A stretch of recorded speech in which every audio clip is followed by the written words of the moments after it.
The morning was crisp, the kind where the air felt fresh but carried a quiet sadness.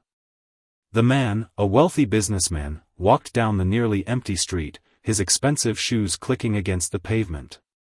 He wasn't usually out this early, but today, something had pulled him from his usual routine. Maybe it was the dream he'd had, the one where his late wife's voice had whispered to him, soft and urgent. As he turned the corner, he saw her, a homeless woman sitting against a brick wall, her clothes worn, her face tired but not broken. She wasn't begging, just sitting there, staring at the ground as if lost in thought. Something about her stillness made him pause. He'd seen countless homeless people before, but today, for reasons he couldn't explain, he felt like he needed to stop. He crouched down, keeping a respectful distance. "Hey," he said gently. She looked up, surprised. Her eyes were sharp, not dull like he expected. "Yeah? You hungry?" he asked. She hesitated, then nodded. He reached into his wallet and pulled out $300 bills. It wasn't much to him, but he knew it could change her day, maybe even her week. He held it out. "Here. Get yourself something to eat, maybe a place to stay for a few nights." She stared at the money, then at him, as if trying to figure out his angle. "Why?" He shrugged. "Just felt like you could use it." For a second, she didn't move. Then, slowly, she took the money, folding it carefully into her palm. "Thank you," she said quietly. He stood, giving her a small nod before walking away. He didn't think much of it, just another moment in life, a small act of kindness. But the next day, something would happen that would shake him to his core. The following morning, he found himself at the cemetery. It had been a year since his wife passed, and though he visited often, today the grief felt heavier. He knelt by her grave, brushing his fingers over the cold stone. "I miss you," he whispered. Then, out of the corner of his eye, he saw movement. He turned, and froze. There, standing a few feet away, was the homeless woman from yesterday. She was cleaner now, her hair washed, wearing fresh clothes. But that wasn't what made his breath catch. She was staring at his wife's grave with an expression he couldn't read, sadness, recognition, something deeper. His heart pounded. What was she doing here? Before he could speak, she took a step forward, her voice barely above a whisper. "You were married to her?" The question hit him like a punch. How did she know his wife? The story was only beginning. The man stood frozen, his heart hammering in his chest. The morning air felt suddenly colder, the silence between them heavy. The homeless woman, now clean, her eyes clearer, looked at him with an intensity that made his skin prickle. "You knew her?" he asked, his voice rough. She didn't answer right away. Instead, she took another step closer to the grave, her fingers trembling as she reached out, almost touching the headstone. Then, in a voice so soft he barely heard it, she said, "She was kind to me." His breath caught. His wife had always been generous, always helping strangers. But this felt different. "When?" he demanded, sharper than he meant to. The woman flinched but didn't back away. "A few months before she passed." She swallowed hard. "I wasn't like this back then. I had a job, a place. But then things fell apart." He stared at her, trying to piece it together. His wife had never mentioned helping a woman like this. But then again, she never boasted about her kindness. It was always quiet, unnoticed. "What happened?" he asked, his voice quieter now. The woman's eyes filled with tears. "She found me crying outside a grocery store. I had just lost everything, my job, my apartment. I was too ashamed to ask for help. But she sat with me. Bought me coffee. Listened. She wiped her cheek with the back of her hand. She gave me money, too. Not just cash. She wrote her number on a napkin. Told me to call if I needed anything. The man's throat tightened. That sounded exactly like his wife. Did you? He whispered. Call her?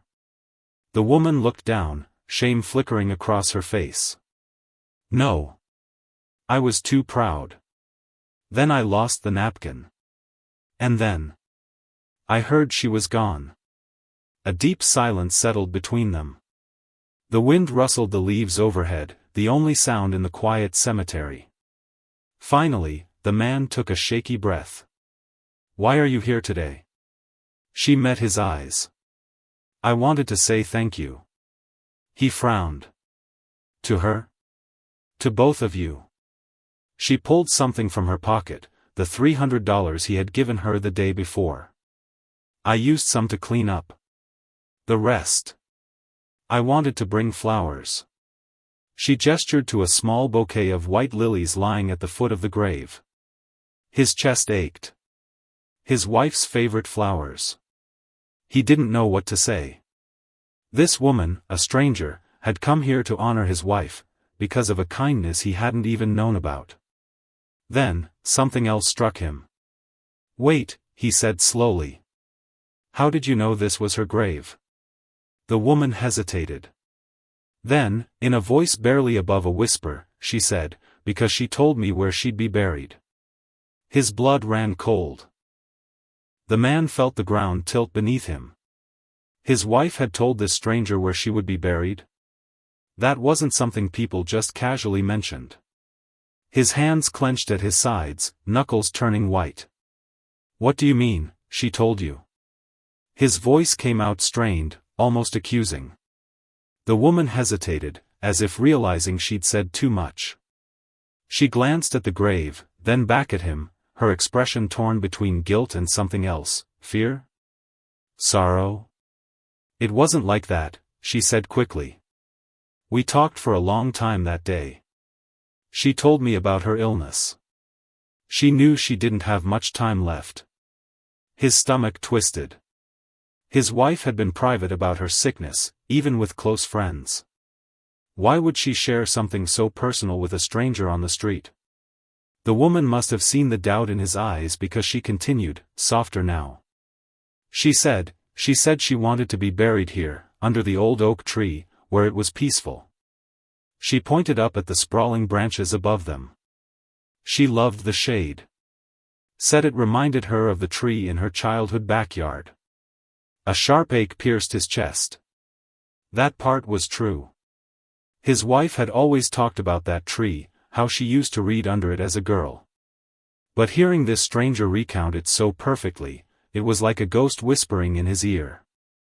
He took a step closer, studying the woman's face. What else did she tell you? The woman wrapped her arms around herself, as if suddenly cold. She said, she hoped I'd visit her. That she didn't want to be forgotten. Her voice cracked. I promised I would. But after she died, I couldn't face it. Not when I'd fallen so far.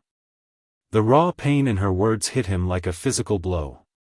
This wasn't just some random act of charity his wife had done. She had connected with this woman, deeply enough to share her fears, her memories. Why you? The question burst out of him before he could stop it. Why did she care so much? The woman looked down, her next words so quiet he had to lean in to hear them. Because I was her sister. Time stopped. The world narrowed to the sound of his own heartbeat, too loud in his ears. His wife had never mentioned a sister. Not once in all their years together. But as he stared at this woman, really looked at her, he saw it. The same curve of the jaw. The same slight dimple in the left cheek when she frowned. His legs gave out. He barely caught himself on the edge of the gravestone. The woman rushed forward but stopped short, her hands hovering uncertainly.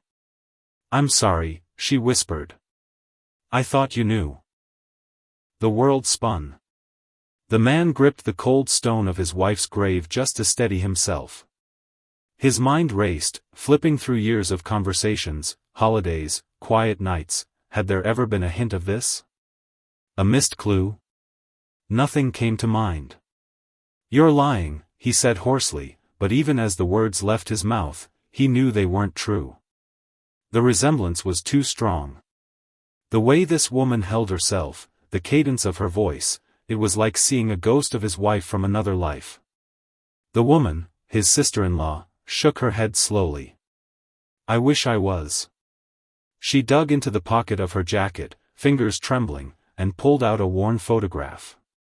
"Here." He took it with unsteady hands. The image was faded, edges soft from time, but the two girls smiling back at him were unmistakable. His wife, younger, her hair in braids, arms slung around the shoulders of the very woman standing before him. On the back, in childish handwriting, "Me and Elle, Summer '89.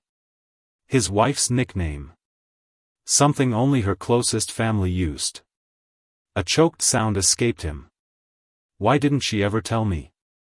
The woman, Elle, sank onto the grass beside the grave, her shoulders hunched. We had a fight. A bad one. Our parents died, and there was money involved. I said terrible things. Left and never looked back. She plucked at the fresh grass blades. By the time I tried to reach out, she was already sick. That day at the grocery store, it was the first time we'd spoken in 12 years. The pieces clicked into place with brutal clarity. His wife's quiet sadness every Mother's Day. How she'd changed the subject whenever childhood memories came up. All those times he'd caught her staring at old photo albums alone, quickly closing them when he entered the room. He'd assumed it was grief for her parents. All this time, it had been for this. A gust of wind sent the oak leaves rustling above them, dappling sunlight across the grave. Elle wiped her face with her sleeve. She gave me money that day, but what she really gave me was a chance. Told me to get my life together. Said she'd help. Her voice broke. I was too stubborn. By the time I swallowed my pride. The unspoken words hung between them. It was too late. The man sat down heavily beside her, the photograph still clutched in his hand. For the first time since his wife's death, he didn't feel alone in his grief.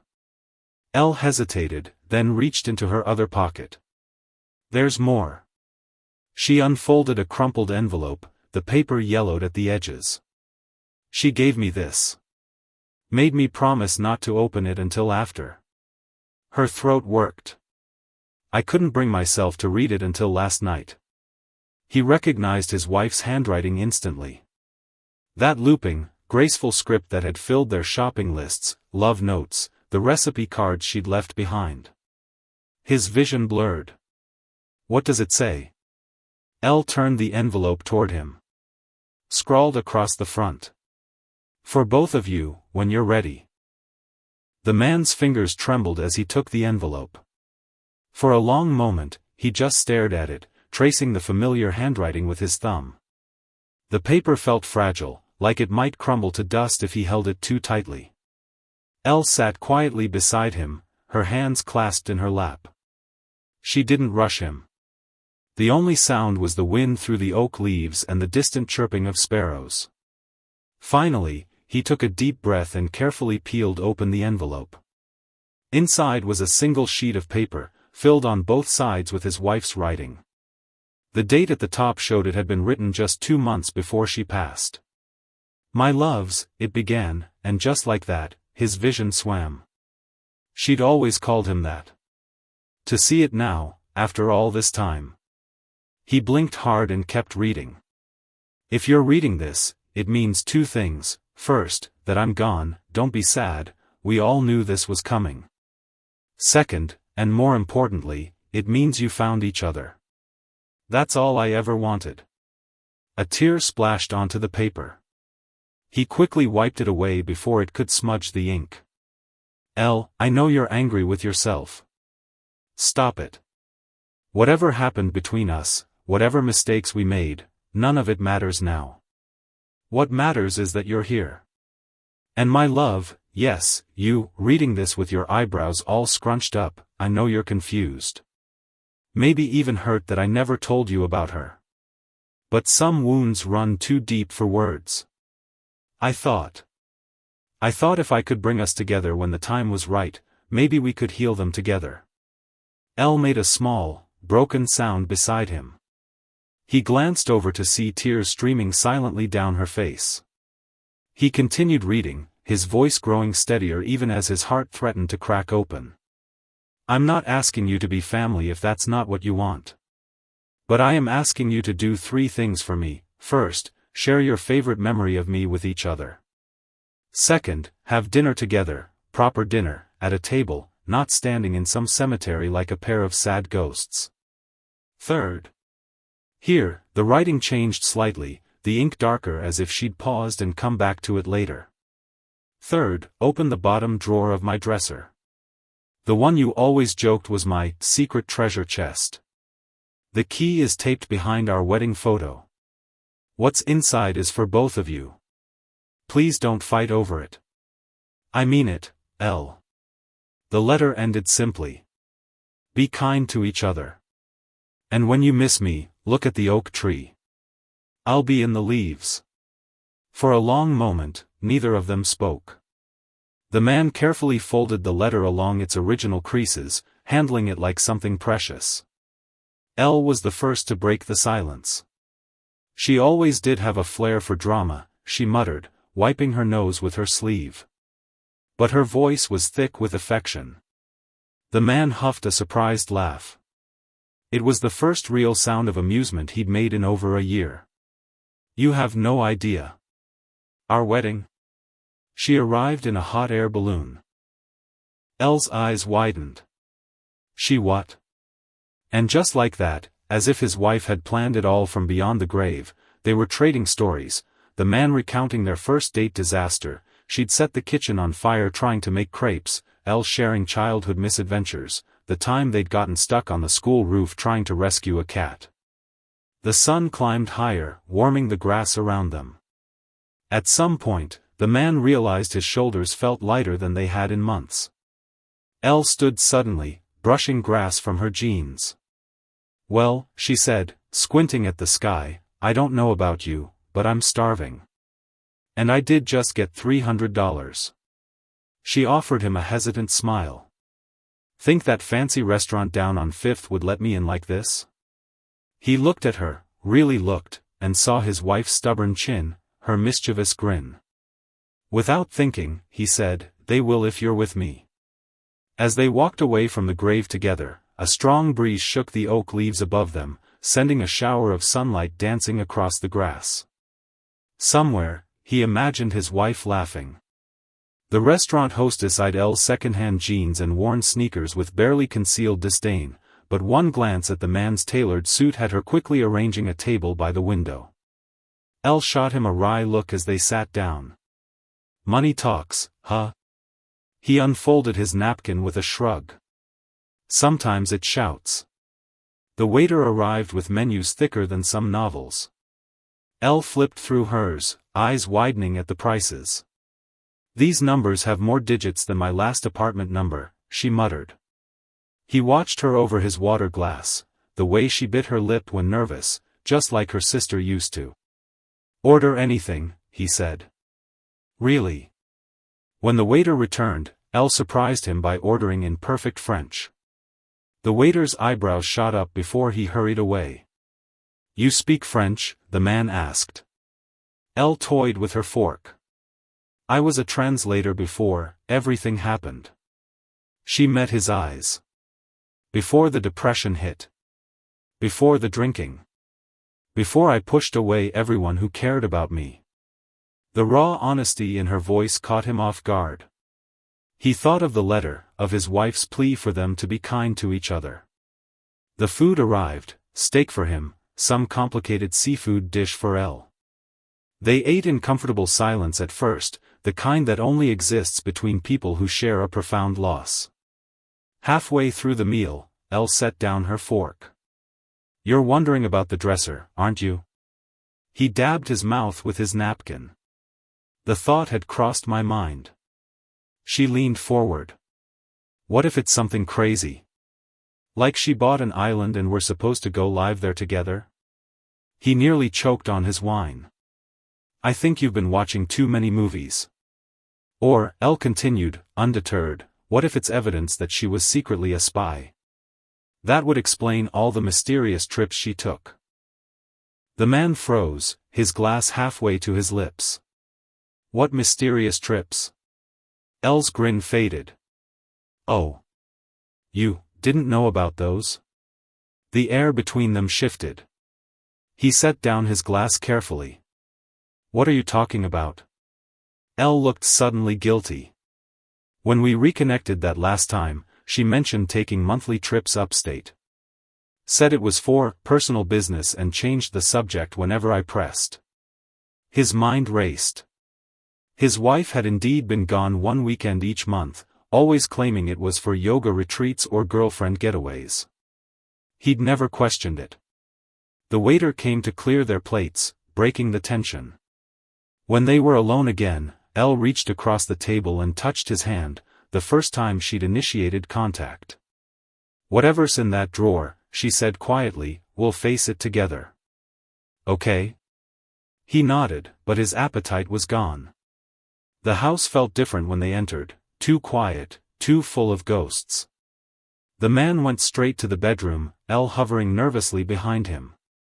The dresser stood where it always had, its dark wood gleaming in the afternoon light. He knelt and pulled open the bottom drawer. Empty except for a small wooden box he'd never seen before. Elle sucked in a sharp breath. That's our grandmother's. His hands shook as he lifted it out. The key from behind their wedding photo fit perfectly. The lock clicked open. Inside were 3 things. A stack of hospital bills from a clinic upstate, all paid in full. A photograph of his wife holding a newborn baby. A birth certificate. The man's vision tunneled. The dates on the certificate matched one of his wife's yoga retreat weekends. The baby's name, Emily Grace. But it was the name in the father's blank that made his knees give out. His own. The birth certificate slipped from the man's fingers, fluttering to the carpet like a wounded bird. His entire body went numb.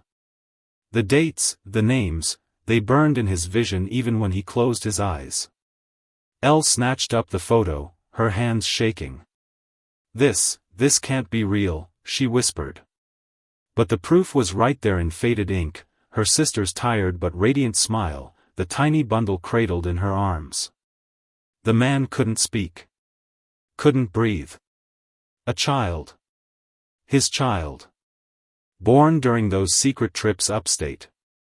How many years had this baby existed without his knowledge?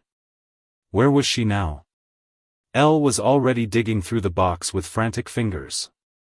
There's got to be more, she muttered. Under the bills, she found a folded map with a location circled in red, a rural area about 3 hours north. A phone number was scribbled in the margin. The man finally found his voice, though it came out rough and broken. Call it. Elle didn't hesitate. She punched the number into her phone, putting it on speaker. It rang 4 times before a woman's voice answered. Hillside Pediatrics, how may I direct your call? Elle's eyes went wide. She quickly hung up. It's a children's clinic. The man grabbed the hospital bills, scanning them with new urgency. They were all from the same place, a specialized medical center near the circled location on the map. The most recent one was dated just 2 weeks before his wife's passing. She was sick, Elle realized aloud, piecing it together. Really sick. But these bills, they're not for her. She held up one of the statements. This is for pediatric oncology treatments. The floor dropped out from under him. His possible child wasn't just a secret, she was a sick secret. His wife had been making those trips to take their daughter to cancer treatments. Alone. Why wouldn't she tell me? The words tore from his throat, raw with betrayal. Elle studied the photo again, her finger tracing the edge.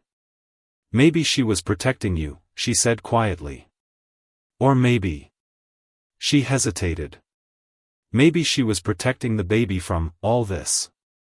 She gestured vaguely at the opulent bedroom, the visible signs of his wealth. He knew what she meant. The cutthroat business rivals. The constant media attention. The death threats that came with being so high-profile.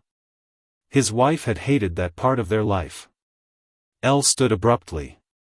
We need to go there. Now. He didn't argue. Within 20 minutes, they were in his car, speeding north. The sunset painted the sky in violent oranges and reds, matching the turmoil inside him. Elle broke the tense silence first. What if? She swallowed hard. What if the baby didn't make it? His grip on the steering wheel tightened until his knuckles turned white. That possibility had been haunting him since they'd found the box. Then we'll find her grave, he said roughly. And I'll finally get to meet my daughter properly. The medical center loomed before them, its windows dark at this late hour.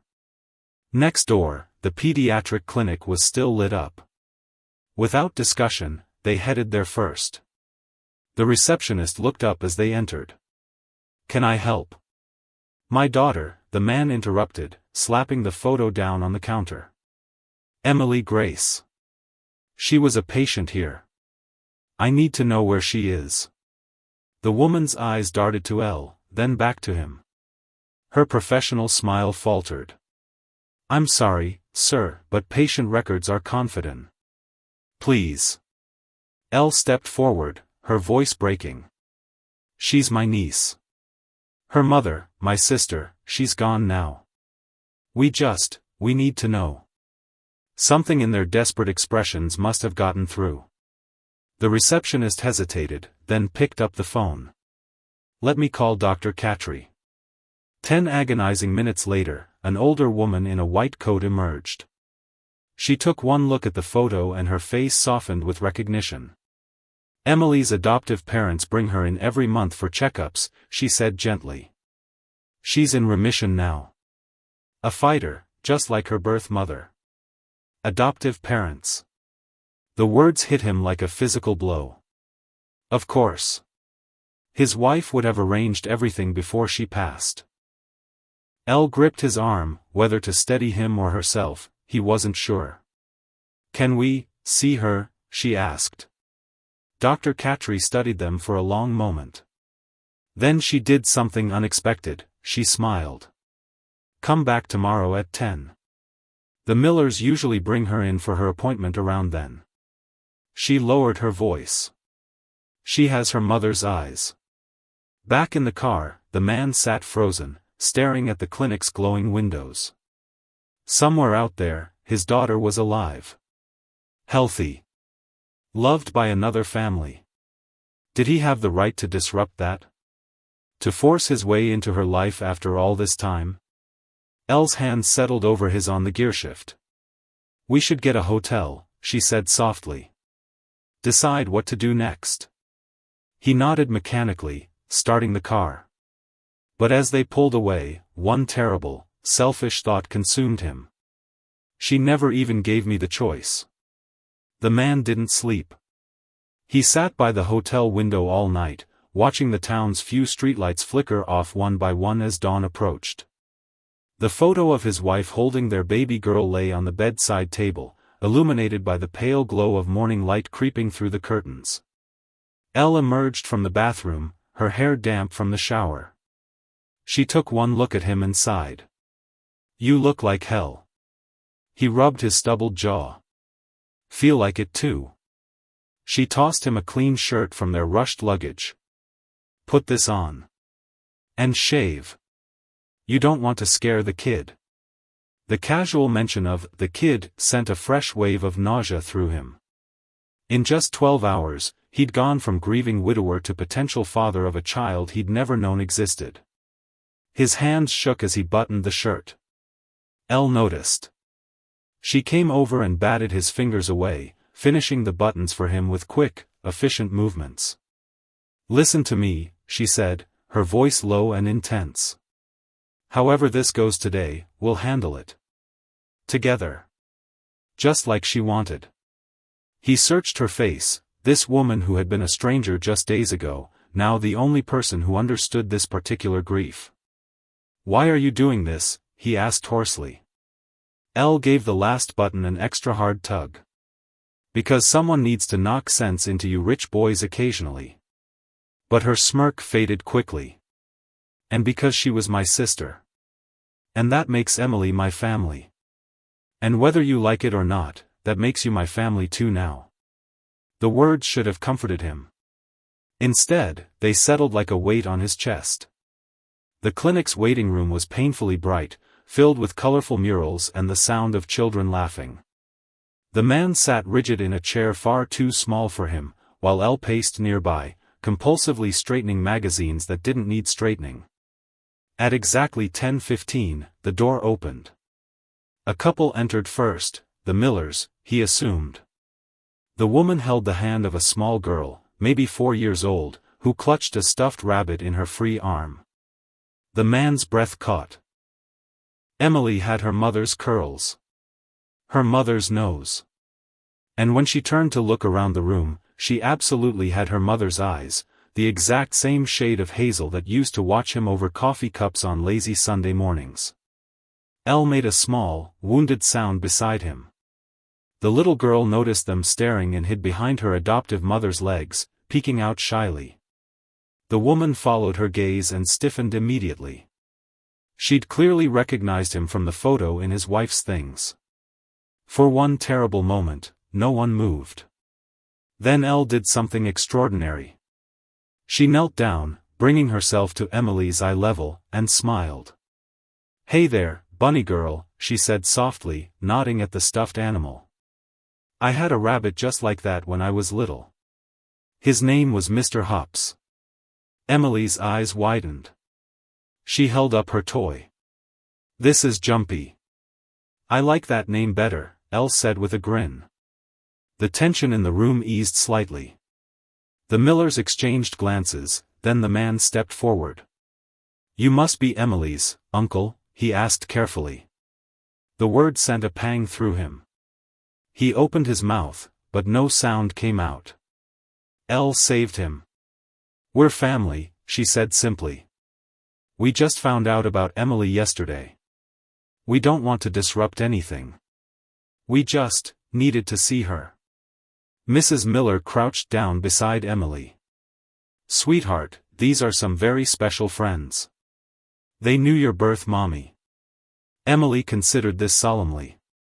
Then, with the brutal honesty of children, she asked, "Are you sad because she died?" The directness shattered him. He had to look away, blinking hard. Elle, again, was the one who answered. "Yeah, bunny girl. We're really sad. But we're also really happy we got to meet you." Emily seemed to accept this. She held out Jumpy toward Elle. "You can hold him if you want. He makes people feel better." Elle took the offered toy with exaggerated care. "Wow, you're right. I do feel better already." The adults all exhaled at once. Dr. Catry appeared then, calling Emily's name. As the Millers led her away for her appointment, the little girl turned and waved at Elle, who waved back enthusiastically. The moment the exam room door closed, Elle's cheerful expression crumpled. She pressed the stuffed rabbit to her face and inhaled shakily. The man reached for her, then stopped himself. "Thank you," he said instead. Elle lowered the toy. "For what?" "For knowing what to say. For being what she needed today." He looked toward the closed door. "I couldn't have done that alone." Elle studied him for a long moment. Then she held out Jumpy. "Your turn." He took the worn stuffed animal carefully, surprised by how warm it was from small hands. As he held it, something inside him broke open, not painfully, but like a seed cracking to let in light. Mrs. Miller approached hesitantly. "We can talk more after the appointment," she offered. "If you'd like, we could arrange visits. When you're ready." He looked down at the rabbit in his hands, then over at Elle, who gave him a small, encouraging nod. "We'd like that," he said. And for the first time since finding that envelope, he meant it. Later, as they stood by the car saying their goodbyes, with promises to return soon, Emily suddenly broke free from her adoptive parents and ran to Elle, wrapping her small arms around her legs in a fierce hug. Then, to everyone's surprise, she turned and hugged the man too, a quick, warm squeeze before darting back to the Millers. As they drove away, Elle cleared her throat. So, Uncle Grumpy and Aunt Elle, huh? He snorted. That's not happening. Too late. It's canon now. They drove in silence for a while, the countryside rolling past in shades of green and gold. Eventually, Elle spoke again, softer this time. She would be glad, you know, that we found each other like this. He thought of the letter, of his wife's hope that they could heal together. Maybe, in time, they would. For now, he reached over and turned up the radio, just loud enough that Elle couldn't see the tears in his eyes as they drove toward whatever came next.